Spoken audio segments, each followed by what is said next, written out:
Hi friends, how are you. चलिए बात करेंगे बीएलएस के आईपीओ के बारे में। बीएलएस ई सर्विसेज, इसको हम बीएलएस सेवा आईपीओ के नाम से भी ये this is known for that. ये एक्चुअली बीएलएस इंटरनेशनल की सब्सिडरी है। और फर्स्ट ऑफ ऑल मैं आपको बताता हूँ, इसका ये आईपीओ आज से आया हुआ है 30th से, और ये 30 जनवरी से फरवरी 1 के बीच में रहेगा। और जिस तरह मैंने आपको बताया कि ये बीएलएस इंटरनेशनल की सब्सिडरी है।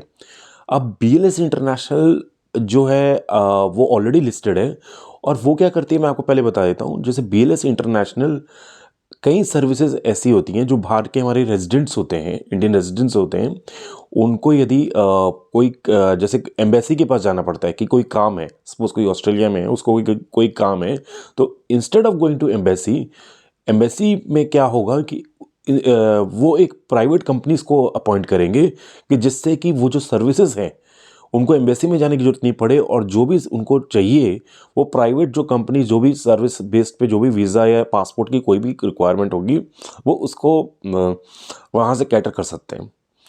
तो ये बीएलएस इंटरनेशनल इसमें है, और सेम यही कॉन्सेप्ट इन्होंने बीएलएस सेवा केंद्र में भी डाला है। यहाँ पे इस तरह से डाला है कि जैसे कि हमारी जो स्टेट गवर्नमेंट्स हैं, तो वो स्टेट गवर्नमेंट्स को, जैसे कि आप स्टेट गवर्नमेंट्स को कई चीज़ें जैसे प्रोवाइड करनी होती है, birth certificate, land registrations, death certificate, electricity bill. अब ये सारी चीज़ स्टेट गवर्नमेंट ने प्रोवाइड करके इन्होंने एक ये अपने ऑफिसेज बनाए हुए हैं जो स्टेट गवर्नमेंट ने इनको अपॉइंट किया है। एक तरह से ये सारा का सारा काम स्टेट गवर्नमेंट ने इनको आउटसोर्स किया है, और ये सारा का सारा काम अब बीएलएस सेवा ये वाली कंपनी करती हैं, जिससे कि ये लोग birth certificate, death certificates, land registration, electricity bill payment करना है, और आपके डीएल है, ड्राइविंग लाइसेंसेस हैं, इसको अगर लाइक रिन्यू करवाना है या बनाना है, तो इस चीज़ में बीएलएस सेवा will come into the picture. अब इससे क्या फ़ायदा है स्टेट गवर्नमेंट को कि स्टेट गवर्नमेंट इससे एक जो मैन पावर है या ऑफिस रिक्वायरमेंट है, state government is not worried about that. State government जो भी है, ये जो सारा जो बैक ऑफिस का जो भी काम होता है, ये दिस पीपल विल डू। और उसके लिए क्या होता है कि they will be charging a fees from the like customers. और अगर सपोज कर लीजिए 100 रुपये की किसी कोई भी एप्लीकेशन की फ़ीस है, तो वो 100 रुपीज़ गवर्नमेंट की जो है वो तो गवर्नमेंट के पास जाएगा, और जैसे बाकी का सपोज 5 या 10 रुपीज़ ये और भी चार्ज करेंगे, वो इनके पास जाएगा, तो ये इनका रेवेन्यू होगा। तो ये इस तरह से ऑपरेट करते हैं।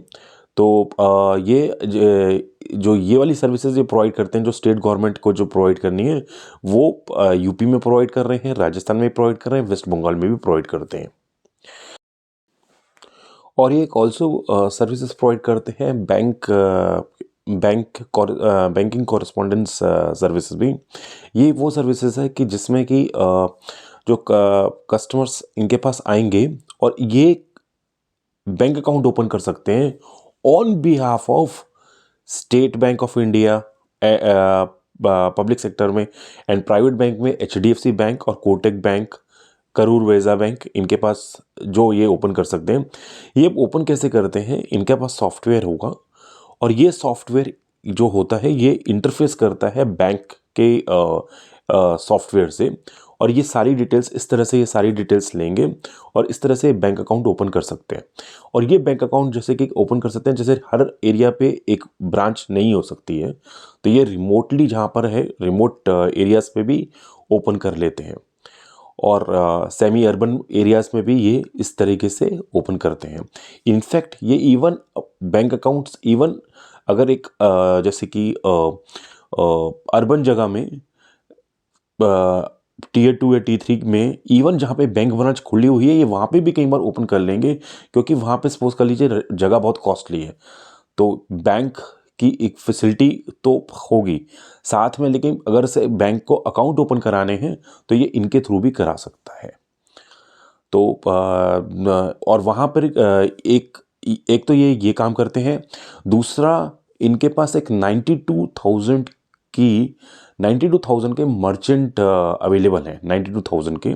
अब और ये क्या करते हैं मर्चेंट्स जो होते हैं, मर्चेंट ये क्या करते हैं कि जैसे रिमोट एरिया में सपोज किसी को पैसे निकालने हो, वहाँ पे एटीएम नहीं है, तो उस मर्चेंट उस जगह पे सपोज जो एक मर्चेंट है जिसमें उसके पास मतलब कि पैसा money money will be there, और जो यूज़र है जिसका बैंक अकाउंट है वो इसके पास मर्चेंट के पास आएगा, वो अपना वैलिड आइडेंटिटी कार्ड दिखाएगा, और फिर जो मर्चेंट है वो मर्चेंट बैंकर जो उसको उसको देखेगा पैसे, उसके बैंक अकाउंट को देखेगा, क्योंकि उसके पास वो सॉफ्टवेयर होगा कि इसका बैंक अकाउंट है, इसके पास इतने पैसे हैं। उसके बाद जब वो कंफर्म कर लेगा तो उसके बाद suppose if he has to take 5-10,000 rupees, वो 5-10,000 रुपीज़ में देगा। वो अपने उनके पास एक मशीन होगी जो उसमें से वो चिप निकले, जिसमें से वो कर देगा कि रिसिप्ट निकलेगी लाइक ही हैज़ टेकन 5 और 10,000 वट एवर इज़ दैट। ये चीज़ बैंकिंग के साथ इंटरफेस करेगी, बैंकिंग सॉफ्टवेयर के साथ, तो उसको उस चीज़ का डेबिट लग जाएगा कि यस उसने ये 5,000 रुपीज़ निकाल दिए हैं। तो ये सर्विसेज ये प्रोवाइड करते हैं, और ऐसे इनके पास 92,000 मर्चेंट्स हैं जो ये सर्विसेज रिमोट एरियाज़ में प्रोवाइड करते हैं। उसके साथ साथ इनके पास अराउंड 1,000 ब्रांच स्टोर्स भी हैं। मैंने इनकी ऐप में देखा है कि ब्रांच स्टोर जैसे कि क्या होता है, वहाँ पे ये अपने गुड्स प्रोवाइड करते हैं। अब गुड्स कैसे होते हैं, जैसे कि जो इनको जैसे वाटर डिस्पेंसर्स हैं, लैपटॉप बैग हैं, इलेक्ट्रॉनिक के कुछ सामान हैं, ये वो भी प्रोवाइड करते हैं। तो उसको ये ब्रांच स्टोर बोलते हैं। और इनकी अगर मैंने इनकी वेबसाइट में जाएंगे तो ये सारे जो भी गुड्स मैं आपको बता रहा हूँ ये गुड्स अवेलेबल रहते हैं। तो ये अराउंड 1,000 है जिस तरह मैंने आपको बताया ब्रांच स्टोर्स पे। और तो this is the all the services like what they provide. और ये गवर्नमेंट के लिए भी बहुत ही अच्छा है, एज आई टोल्ड यू कि they can also save lot of the cost, क्योंकि उनको मैन पावर को बिठाने की ज़रूरत नहीं पड़ेगी। दूसरा, अगर आप देखेंगे इनके इन सब ब्रांचेस के कारण 4 लाख की फुटफॉल्स हैं, मतलब 4 lakh people come every day to visit their branches. तो इनके पास एक काफ़ी बड़ी लोग हैं जो इनके पास आते हैं, इसीलिए they are also coming out. इनके पास ग्रोथ एक्सपेंशंस के लिए बहुत बहुत स्कोप है, और इसीलिए they are coming out with even like having a demat facility over there, and even insurance also, even like जैसे क्रॉप इंश्योरेंस है वहाँ पे, जैसे रूरल एरिया में, इवन ये उसके साथ भी फैसिलिटीज़ के साथ और सर्विसेज के साथ ये आ रहे हैं। और बाद में ग्रोथ पर्सपेक्टिव से जिस तरह से ये स्टेट गवर्नमेंट्स के लिए काम कर रहे हैं, सेम मॉडल ये अपना रेप्लिका करेंगे इवन बाहर जो इंटरनेशनल स्टेट गवर्नमेंट्स हैं उनके लिए भी, कि वहाँ पे भी एक्सपोज कर लीजिए कि किसी को ये इन सब की ज़रूरत होती है का, ये जैसे वहाँ पे भी ड्राइविंग लाइसेंस या बर्थ सर्टिफिकेट या वट एवर इज़ रिक्वायर्ड, जो कि फ़ीस से वो लोग दे देंगे, मतलब फ़ीस कोई देगा और उसके बाद उनको मिल जाएगा। तो सेम रेप्लिका सेम मॉडल के बाहर भी डाल देंगे। तो इनका जो ग्रोथ का जो पर्सपेक्टिव है वो काफ़ी बड़ा है, और आप आने वाला टाइम तो सारा का सारा डिजिटल है ये। तो this is big thing like you no कि गोइंग फॉरवर्ड डिजिटल है, लोगों के पास स्मार्टफोन ज़्यादा हैं, तो this will definitely be a good business which has a good growth. और अगर इनकी फ़ीस के हिसाब से भी देखेंगे तो ये लोग जो फ़ीस चार्ज करते हैं, ये जैसे बैंक्स हैं, जो मैंने आपको बैंक्स बताए हैं, इनसे ये एक फ़िक्स्ड फ़ी चार्ज करते हैं। फिर जो कस्टमर्स हैं, जैसे कि मुझे अपना अकाउंट सपोज़ खुलाना हो, मैं काफ़ी रिमोट एरिया में हूँ, तो ये मुझसे जो फ़ीस चार्ज करेंगे, जो मेरे को गवर्नमेंट को देनी है या जो मेरे को बैंक को देनी है वो सेपरेट है, ओवर एंड अबव मेरे को इनको देनी है, तो ये वो फीस भी चार्ज करेंगे। फिर ये थर्ड फी चार्ज करेंगे ट्रांजैक्शन बेस्ड फीस। अगर सपोज कर लीजिए मैं इनसे जब जैसे मैंने आपको बताया मैं इनसे मनी निकालता हूँ, सपोज मेरी फ्रीक्वेंसी मनी निकालने की ज़्यादा है, तो ये ट्रांजैक्शन बेस्ड पे जैसे हर बार मैं जब भी इनके पास जाऊँगा तो ये मेरे से जैसे कुछ 15 rupees 20 rupees what ever is that they will charge from me. तो ये ट्रांजैक्शन बेस्ड भी फीस हैं जो ये चार्ज करते हैं। और सिंस इनको सारा का सारा पैसा फास्ट मिलता है, इनकी लिक्विडिटी बिल्कुल बहुत ही स्ट्रांग रहती है। अब this was like you know all about the growth, this was all about what the company is doing, and now I just tell you about the IPO also. ये जिस तरह पहले मैंने आपको जिस तरह बताया, BLS इंटरनेशनल की पूरी ये 60 सब्सिडरी है। BLS इंटरनेशनल के इसमें अराउंड 70%, 69-70% शेयर होल्डिंग है। तो जो भी BLS इंटरनेशनल के जो अभी लिस्टेड है, जो भी first of all share holder है, उसको 7 रुपीज़ का डिस्काउंट मिलेगा। अभी 135 की प्राइस है अपर ब्रांड, 129 से 135 का, तो वो 135 मतलब वो 128 पे भी अप्लाई कर लेगा।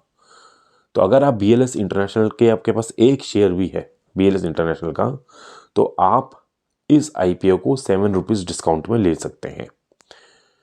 इस IPO की प्राइस है 129 से 135। तो अगर आप इस IPO को अप्लाई करेंगे, since being your BLS international share holder, तो आपको 128 रुपीज़ ही देने पड़ेंगे। तो they have given the 7 rupees discount. और ये IPO जिस तरह मैं आपको बताया कि ये 30 से फरवरी 1 के बीच में आएगा। इसकी लिस्टिंग है फरवरी 6 को। ये पर लॉट इसमें 108 शेयर्स हैं और इसकी प्राइस बैंड है 129 से 135। और इससे ये टोटल 310 करोड़ रुपीस IPO से ले पाएंगे। 310 point something, you can say 311 crore rupees ये IPO से निकालेंगे। और इसके हिसाब से ये मार्केट कैपिटलाइजेशन 1226 करोड़ होगी। और आज ही के दिन इनकी एंकर बुक थी 126 करोड़ रुपीस की, जो पूरी की पूरी सब्सक्राइब हुई है।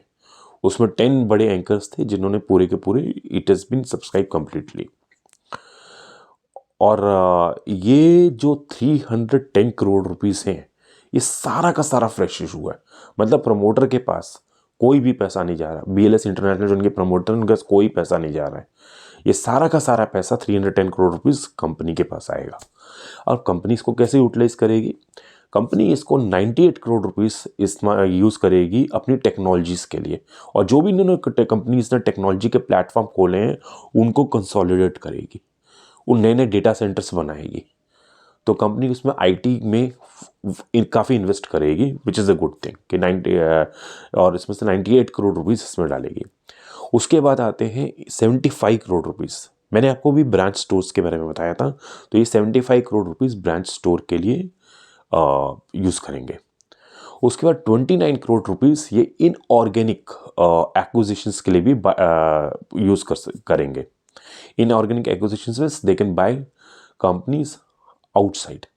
Like if they are saying कि किसी कंपनी की वैल्यू है, तो ये उसको बाय कर सकते हैं, दैट इज इनऑर्गेनिक। और बाकी का पैसा जनरल कॉर्पोरेट पर्पस के लिए ये लोग रख रहे हैं, वर्किंग जनरल कॉर्पोरेट पर्पस के लिए रख रहे हैं। और अगर इनके फाइनेंशियल्स की बात करें, तो फाइनेंशियल 21 में इनका जो रेवेन्यू था वो 65 करोड़ था, जो बढ़ के 246 करोड़ रुपीस हो गया, 4 टाइम्स ये बढ़ा है। और इनका प्रॉफिट आफ्टर टैक्स था 3 करोड़ रुपीस फाइनेंशियल 21 में, जो बढ़ के 20 करोड़ हो गया फाइनेंशियल 23 पे।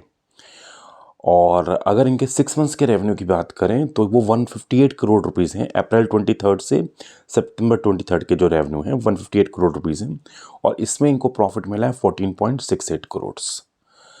तो इस तरह से आप देखेंगे इनका प्रॉफिट काफ़ी अच्छी तरह से बढ़ा है। और इसलिए इनके जो पैट के जो मार्जिन्स हैं वो 4% से 10% के 4% से फाइनेंशियल 21 पे थे और अब 10% तक हो चुके हैं। और कंपनी ने ये भी बोला है कि इनके जो मार्जिन्स हैं वो 14% तक जा सकते हैं। और उसके आगे भी जिस तरह से मैंने आपको ग्रोथ के इनके ड्राइवर्स बताए थे आपको कि जैसे कि ये क्रॉस सेल करें अपने प्रोडक्ट्स को, कि जैसे कि डीमैट ला रहे हैं, इंश्योरेंस ला रहे हैं, तो उसके कारण एक ही कस्टमर को अगर मल्टीपल चीज़ें प्रोवाइड करें तो भी उनको काफ़ी अच्छी रेवेन्यू मिलेगा। फिर इनकी जो बोरिंग की बात करें, इनकी फाइनेंशियल 22 पे बोरिंग थी 11 करोड़, जो कि अब 0 रुपीज़ है। तो this is a completely debt free company. तो ये भी एक पॉजिटिव इंडिकेटर है। और इनका रिटर्न ऑन इक्विटी 30% प्लस में आ रहा है। तो ये अपने एसेट्स को, और इनका एसेट्स पे टर्नओवर भी 1.59 तक है, विच शोज़ कि ये काफ़ी अच्छी तरह से अपने एसेट्स को यूटिलाइज भी करते हैं। और इनकी earning per share ratio financial 21 पे 0.52 थी, जो कि अब बढ़ के 3 तक पहुंच चुकी है। मतलब अर्निंग पर शेयर 0.52 थी पैसा 52 पैसा वी कैन से, और अब वो बढ़ के 3 रुपीज़ हो चुकी है। और अगर आप इसकी फाइनेंशियल 23 की अर्निंग जो 3 रुपीज़ की है उसके हिसाब से देंगे इस प्राइस को, तो वो प्राइस आता है पी रेशो वैल्यूशन जो आती है, वो वैल्यूशन है हमारी आती है 45 की पी वैल्यूशन। और ये अप्रैल 23 से सितंबर 23 की पी के हिसाब से देखें तो यहाँ पर आपको मिलेगी अर्निंग पर शेयर 2.24।